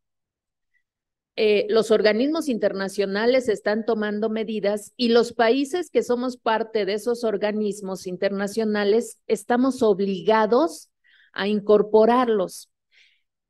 Tenemos un pequeño inconveniente que se ha ido solventando, pero ustedes escucharon hablar mucho de la Organización Mundial de Sanidad Animal, que es el organismo internacional que genera lineamientos zoosanitarios de los animales, y desde el año 2000 en promover el bienestar animal, que realmente es algo que debemos hacer, la promoción, la prevención, y hemos visto que el 95% de la legislación que tenemos en nuestro país es correctiva. No incorpora medidas de prevención, o sea, castiga el maltrato ante un hecho ya consumado, pero tenemos que reforzar esas medidas de prevención, de educación. Ahí es donde entra esta colaboración, educación para la salud, educación para la población, estas medidas de prevención. Entonces, y les comentaba, es algo que si bien nosotros desde la medicina veterinaria hemos estado trabajando, ya no lo podemos seguir haciendo cada quien desde su trinchera, sino hacer esta sinergia multidisciplinaria y ahí es donde en la actualidad existen muchas herramientas que vamos a ver, o sea, no solo de políticas públicas, en fin, sino son relaciones complejas, multifactoriales. Y tan solo aquí en esta diapositiva, pues la domesticación, que forma parte de esta evolución del humano, que además en este tema egocentrista, pues somos, todo gira alrededor de nosotros, ¿no? De hecho, hay muchas tendencias, o de hecho ya la tendencia es pasar de ese egocentrismo al ecocentrismo. Formamos parte del ecosistema, porque en la cadena alimentaria somos el más grande depredador y no tenemos depredador. Bueno, sí tenemos, nosotros mismos. Entonces, vemos aquí simplemente algunos datos, hay diferentes autores, pero tenemos miles de años de estas interacciones. Interacciones con los animales, desde el uso simbólico, por la religión, en el arte, la pintura rupestre, literatura, música. Y eso, con base en estas interacciones, es que se han ido construyendo las diferentes sociedades, comunidades, y se generan sus usos y costumbres, su religión. Antes de la conquista, fíjense, un dato nada más, como país, tenemos 500 años, 300 que vivimos como una colonia independiente y 200, poquito más de 200 años como México independiente. Pero antes de eso, en este territorio ya existían, o sea, era un territorio multicultural. Con la llegada de los conquistadores, llegan también animales. En nuestro continente no existían todos estos animales de producción. No existía el cerdo, el borrego, el caballo, el perro, el gato. De hecho, llegan con perros, pero eran perros de guerra, principalmente pitbull, mastines. Entonces, teníamos el xoloscuintle, que incluso se usaba como alimento. Entonces, es parte de esa creación de nuestras sociedades. Pero ¿qué ha pasado?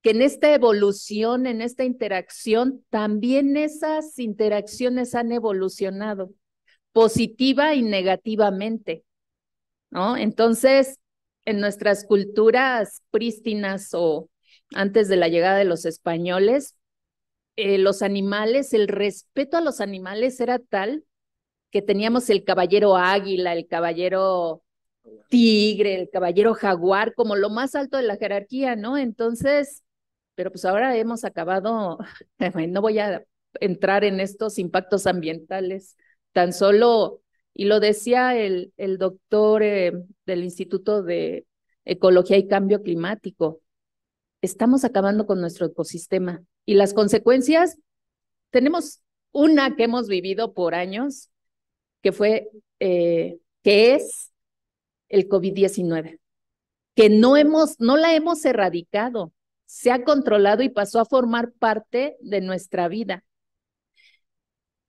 Además en el mundo, pero vienen otras enfermedades, otras zoonosis. Entonces, tenemos que hacer considerar toda esta parte, ¿no? Y también tenemos como los animales como valores de uso y cambio, es decir, esos animales de producción como alimento. Finalmente, también es parte de esta evolución en ganadería, animales de compañía con efectos psicológicos, terapéuticos, fisiológicos, pero hemos visto cómo dentro de esa evolución, el animal de compañía nos hemos ido a los extremos al grado de quererlos humanizar, donde les queremos poner zapatitos, gorritos, y le estamos dando un trato diferente al que tendrían en vida libre. Los perros, por ejemplo, no tienen glándulas sudoríparas, por eso jadean, por eso se echan en el piso, porque necesitan irradiar el calor.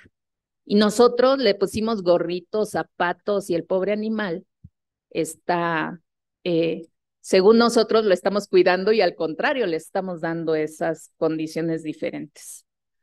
Entonces, dentro de esta evolución, vemos pues que se han generado tanto impactos positivos como negativos. Y todo esto por diferentes factores. Yo por eso les decía, es un tema complejo porque es multifactorial, ¿sí? ¿Y qué pasa? Pues que la legislación que estamos creando es correctiva. Debemos promover también medidas de prevención, incluso en la misma legislación. Nosotros, desde la Federación de Médicos Veterinarios, de colegios y asociaciones de médicos veterinarios o tecnistas de México, es una asociación civil, es la máxima representación gremial de los médicos veterinarios en el país con representación en el extranjero. Nosotros afiliamos asociaciones civiles. Contamos con 33 colegios. Ustedes dirán, ¿por qué 33 si son 32 estados? Porque tenemos un colegio regional en la comarca lagunera por la importancia zootécnica y además 28 asociaciones de especialistas, entre ellas pues la Asociación de Veterinaria Forense, donde todos trabajan de manera autónoma e independiente, pero ya a nivel gremial participamos de manera pues haciendo proyectos interdisciplinarios, intradisciplinarios. ¿Por qué? Pues porque no podemos atacarlos desde un solo frente. Aquí simplemente nosotros como carrera nacimos como profesión en el continente americano, en 1853. Ya en 1891 la figura del perito veterinario jugaba un papel importante, porque en la sociedad no existían le llaman en la literatura esa jurisprudencia para poder atender casos, por ejemplo, de abigeato, auxiliar a las autoridades oficiales.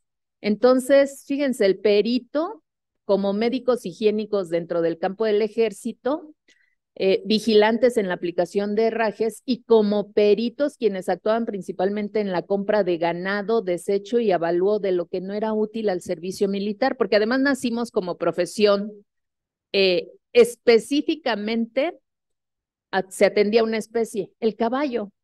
Entonces hemos evolucionado y en la actualidad pues tenemos, de hecho ya desde la parte desde los organismos internacionales, la legislación es indispensable en la formación del médico veterinario. Digo, no se suple a ningún abogado ni nada por el estilo, simplemente es conocer la doctrina legal básica, porque toda la carrera, toda la expertise está basado en normatividad, ya lo comentaba el doctor Trotsky. Entonces, la legislación es indispensable, además de otras materias. En la actualidad ya no solo nos enfocamos al caballo, a todas las especies y muchas veces hasta el humano, O sea, en las poblaciones, quien da la atención primaria de la salud es el médico veterinario. Entonces, vemos cómo ya tenemos una amplia gama. ¿Esto por qué? Porque el perito en medicina veterinaria forense no solo nos vamos a en medicina veterinaria y zootecnia, no solo nos vamos a enfocar a los peritajes forenses, sino a toda el área de expertise. De hecho, en la federación estamos trabajando respaldando nuestro derecho como peritos en el artículo 5º constitucional que señala que todos los estados deberán tener su propia ley de profesiones y aquí a grandes rasgos podemos ver que le da vida a los colegios de profesionistas que pueden que tienen la atribución de registrar a sus peritos ante la Dirección General de Profesiones y además se va a contar con el derecho o con la atribución del arbitraje cuando exista algún conflicto en esa relación del profesionista con el cliente. Ahí es donde nosotros tuvimos que sustentar el nacimiento de la Comisión Nacional de Arbitraje Médico Veterinario, a diferencia de la CONAMED, que nace con la Ley General de Salud, e incluso primero con un decreto. Entonces, ¿por qué lo estamos haciendo? Porque ya lo comentaban, vamos tarde, hay muchas cosas que tenemos que hacer en la actualidad. Gracias a la tecnología, las redes sociales, pues algo que se podía haber resuelto, un problema se puede dimensionar, hacer grande, ¿no? Esta parte me la voy a saltar porque ya la doctora Aline la comentaba, simplemente señalar que cuando nosotros decidimos hacer la Comisión Nacional de Arbitraje Médico Veterinario, todo eso es a través de la asamblea, de órganos colegiados. Vimos que no solamente podía ser, bueno, ya tenemos la comisión, pues órale, éntrale, ¿no? Sino, lo primero era contar con peritos, pero además peritos que supieran ser peritos. Y de ahí surge esta primera edición del diplomado, que incluso era teórico práctico, pero con la pandemia pues lo tuvimos que acabar en línea, y es cómo ser perito, contando o conociendo toda esta normatividad y el sistema penal acusatorio, en fin, no voy a decir cosas legales porque puedo equivocarme y aquí sí me... aunque he estudiado con abogados, o sea, bueno, porque es un área donde tenemos mucho que actuar y tenemos que estarnos profesionalizando.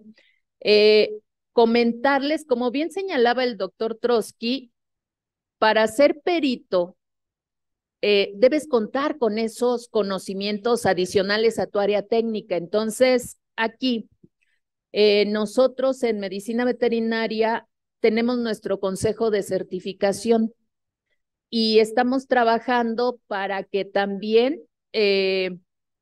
aquí ya con la doctora Lynn, la Asociación de Veterinaria Forense, ya hicimos la solicitud, ya se aprobó para tener un comité técnico que certifique al perito en medicina veterinaria. Entonces, para nosotros, además, desgraciadamente, pues también es un área laboral. Digo desgraciadamente, pues porque vas a ver cosas que no deberían pasar. En conclusión, desde el ámbito de la medicina veterinaria y zootecnia, algo que estamos trabajando es incorporar en los planes de estudio, fortalecer toda esta parte legal, porque el conocimiento científico se cuenta con él, pero esta parte de cómo ser, o sea, no tenerle miedo a la legislación, que a veces es los que no somos abogados, así de, ay, ¿para qué me va a servir? Pues para que puedas actuar y no necesitamos con profundidad lo básico. Como competencias básicas, el perfil del egresado, las competencias avanzadas del MBZ en el ejercicio profesional, también estrechar ese vínculo.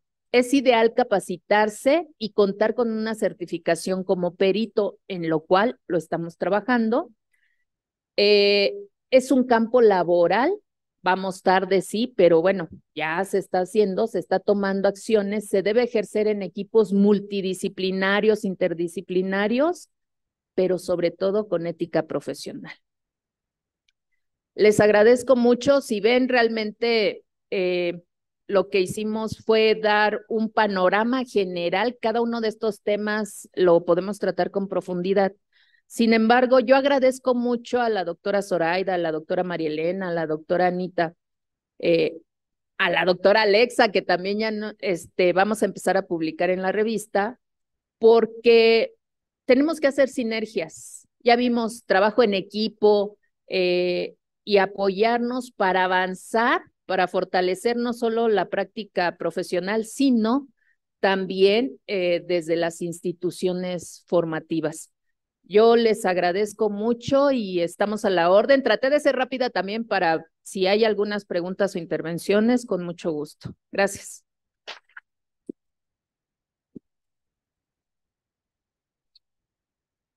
Doctora, muchísimas gracias. Tenemos un par de minutos, si nos lo permiten, para algunas preguntas, por favor. Tenemos ya una pregunta en Zoom para la doctora Lim, pero la dejamos ahorita.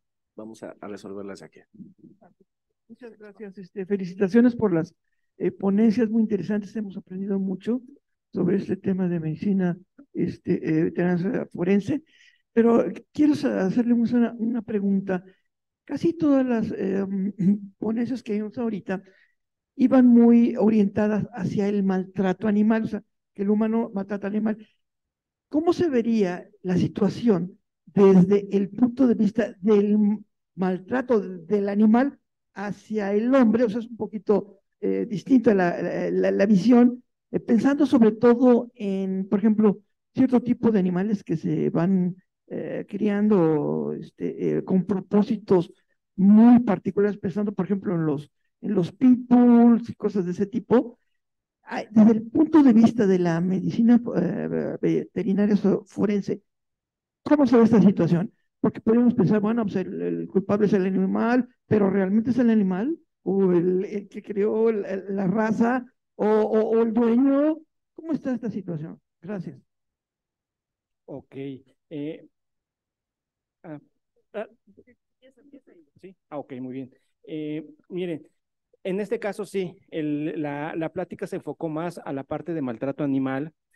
Sin embargo, el actuar del perito en veterinaria forense va más allá. No solamente vemos este delito. Les comentaba yo que en el 2013 se incluyó el delito de maltrato animal en el Código Penal, pero desde 2013 y desde 1996 ya existía en la Fiscalía el perito en veterinaria. Y bueno, si no había maltrato animal o tipificado como tal, ¿qué hacía el perito en veterinaria? Hubiera estado bien también mostrarles todo el ámbito laboral del perito y ve, aparte de maltrato animal, delitos como el robo, delitos como el fraude y precisamente ve el delito de lesiones, donde si bien vimos aquí que la naturaleza de este delito es la interacción hombre-animal, pero el animal humano provocándole lesiones al no humano, aquí va a ser al revés, donde precisamente le va a generar lesiones, principalmente es el perro, por las mordidas que le genera, y muchas veces, bueno, son tan críticas que pueden llegar a causarle la muerte. Ahí entraríamos también nosotros a intervenir en el delito de homicidio. Entonces, realmente sí se hace la carpeta de investigación y el perito en veterinaria forense interviene y ve ahí, por ejemplo, parte de las periciales que solicita el Ministerio Público, determinar la peligrosidad y agresividad de ese animal agresor e incluso determinar si esas lesiones que presenta la persona viva o el cadáver corresponden a la arcada dentaria de ese animal, ¿no? Para decir, bueno, es que tu perro fue el que generó las lesiones, pues compruébame que fue él. Entonces se hace una serie de estudios, de peritajes para lo que está pidiendo el Ministerio Público. Entonces, en ese sentido, también el perito en veterinaria forense interviene. No sé si logré contestar la doctora. Gracias. El animal no podría ser imputado porque no lo hace con esta conciencia de querer lastimar. Sin embargo, podríamos hacer peritajes a nivel etológico, que es el área de la veterinaria que analiza la conducta de los animales. Y ahí, por ejemplo, en el caso de un animal que presenta agresividad, habría que ver cuál es la razón conductual por la que esta sucedió. Por ejemplo, si es un animal poderoso, ¿no? Por el tamaño, la fuerza, porque cualquier animal con dientes pues puede morder, ¿no? Cualquier perro. Pero si esto fue porque a lo mejor la persona entrenó al animal o si detuvo la socialización, se sabe que el 20% de la conducta de los animales es genética, pero el 80% tiene que ver con el medio ambiente. Entonces, Estados Unidos, por ejemplo, si considera, si tú tienes un animal que podría ser peligroso, se lo avientas al vecino porque te cae mal, ahí se considera que el animal es un arma y a la persona se le hacen cargos por el daño, por las lesiones que le ocasiona al tercero. Entonces, sí, el área de etología, que si de por sí la veterinaria forense todavía no está tan profesionalizado, aunque lo se viene haciendo. La etología forense todavía está mucho más atrasada, sobre todo porque todavía tenemos estos conflictos si los animales tienen mentes, si no tienen mentes, si sufren, si no sufren, y luego cómo lo identificas, que también es un área que se está desarrollando en la veterinaria.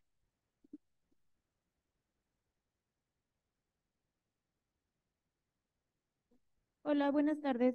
Yo tengo una pregunta para la doctora Jimena. En algún punto de su explicación nos dijo que ustedes determinaban el valor comercial de un animal. A mí me parece un poco más fácil asociarlo con a lo mejor un perrito con un certificado, pero ¿qué pasa con aquellos que no lo tienen? ¿O cómo hacen para determinar el valor de un animal cualquiera? Y la segunda es, a nivel federal, usted también mencionó que justo hacían esto, también asignar un valor comercial. Entonces también viene a mi mente, por ejemplo, le asignan el valor comercial a un, no sé, a un mono. Esto no haría que se centrara como parte del comercio y entonces pues no se puede comerciar porque está tipificado como un delito. ¿Qué pasa ahí? Gracias. Claro que sí. Bueno, aquí hay que definir que si bien mencioné lo de asignación de valor comercial o lo entendemos también como valuación, sí va enfocado a animales de compañía o también a la reparación del daño, en función del tratamiento que necesitara ese ejemplar por las lesiones o los daños que tiene. En el otro aspecto, enfocándonos a fauna silvestre y al ejemplo del mono que usted cita, bueno, es importante siempre contemplar un contexto normativo, como lo mencionó el doctor Javier Trotsky. Vamos a contemplar siempre la norma, para este caso la 059, el CITES, que van a ser los de interés para vida silvestre, porque vamos a revisar si dentro de ese listado se permite o no la comercialización de los ejemplares.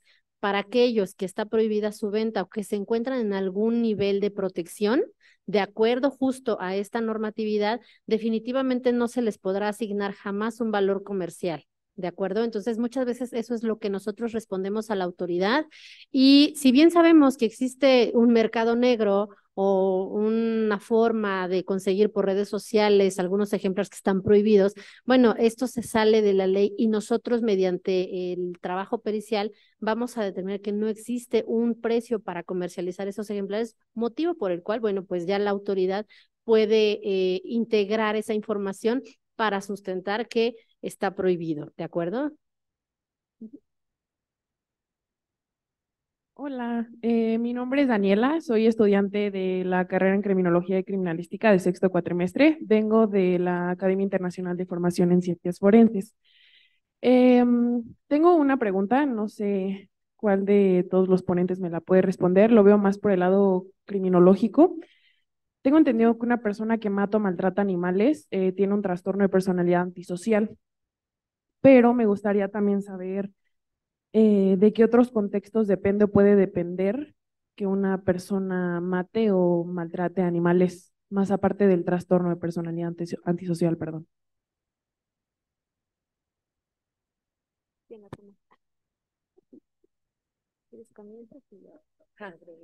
Ok, allí yo creo que esa pregunta quedaría más en la parte de la criminología que tiene que ver con psicología humana, ¿no?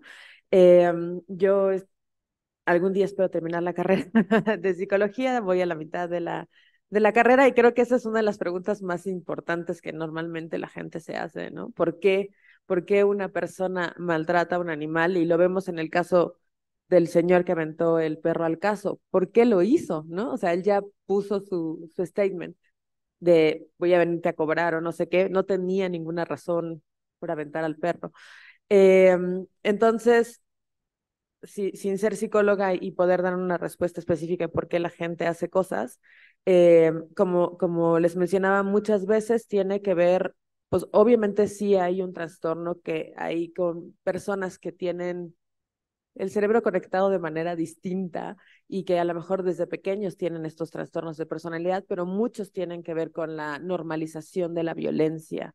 Y cuando nosotros hablamos de los niños que están expuestos a la violencia desde pequeños, muchas veces lo que sucede es que ellos no saben cómo solucionar, cómo gestionar sus emociones, cómo solucionar conflictos más que con la violencia.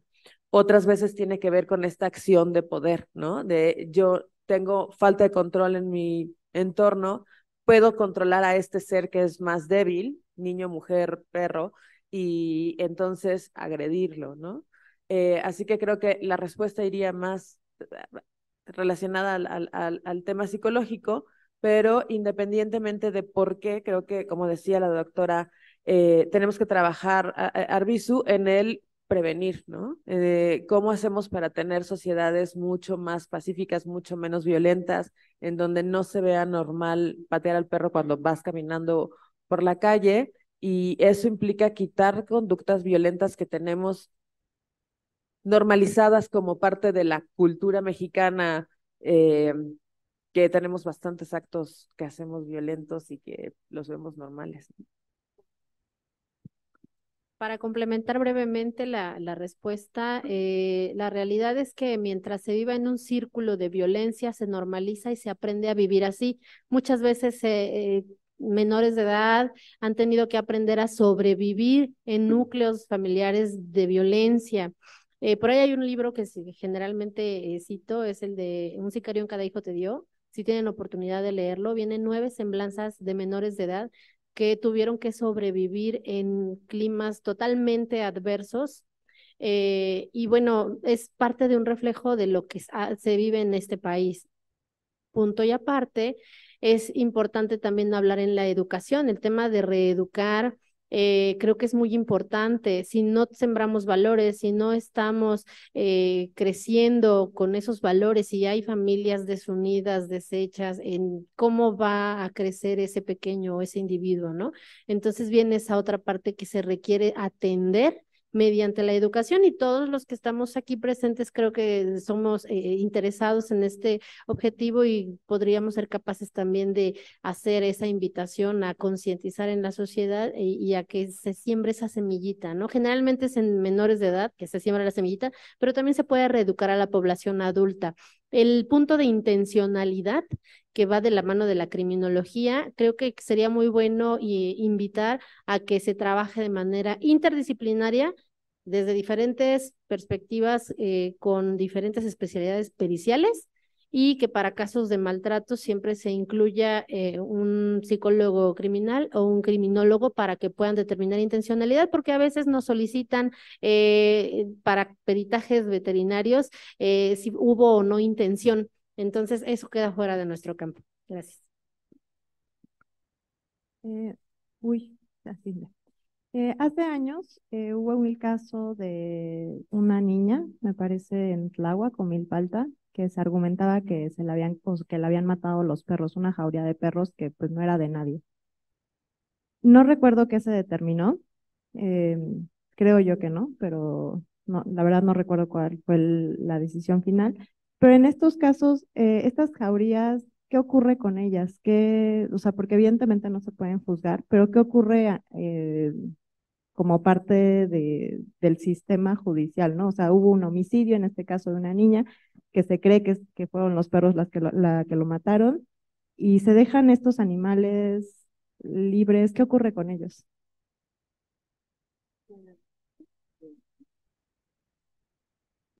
Ok, en esos casos, y como es una obligación del Estado precisamente brindar ese medio ambiente seguro, ellos tendrán que hacer la captura de esos animales por varias razones. Una, siempre que un animal muerda a alguien, se tiene que ir a observación, esto por norma sanitaria, durante 10 días para ver que no haya mordido por rabia.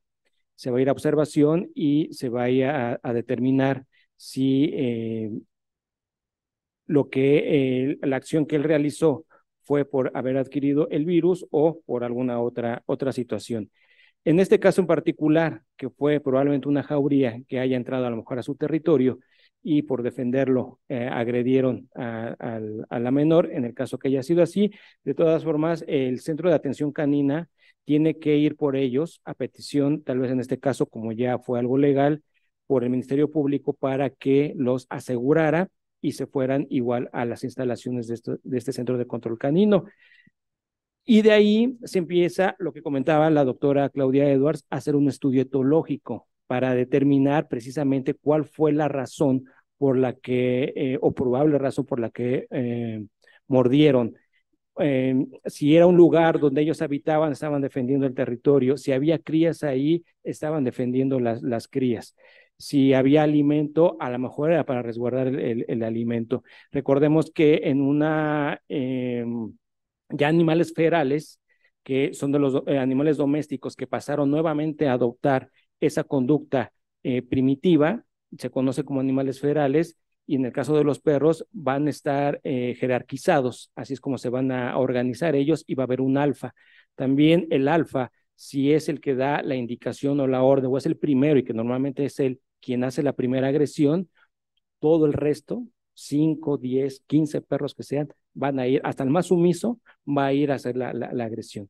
Entonces, bueno, ahí lo que se trata, y velando por la seguridad de las personas, sí se tendrían que retirar esos animales, lo tiene que hacer el Centro de Control Canino, se tienen que ir a observación y posteriormente hacer estudios etológicos para ver su comportamiento y ver si son candidatos a ser adoptados.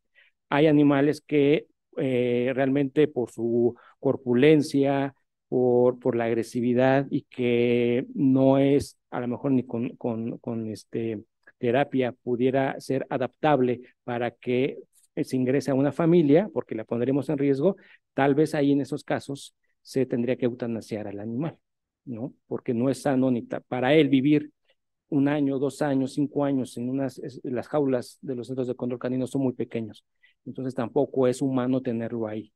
Entonces no se puede reintegrar, se tiene que sacrificar. Los otros se valoran y si son candidatos se darán en adopción. Gracias. Este es un ejemplo del caso de los perros que presuntamente mataron 5 personas en el Cerro de la Estrella en Iztapalapa. En ese caso, lo que se hizo es que se atraparon a todos los animales que estaban sueltos en la zona. Se hizo un grupo interdisciplinario en el cual yo pude participar para hacer la evaluación que comenta el doctor Trotsky. Y una de las cosas que notamos es que la mayoría de los animales que se atraparon eran perros poodles, boxers, que estaban sueltos porque la gente los deja salir a que orinen, defequen y los regresan en la noche para que ladren y cuiden la casa.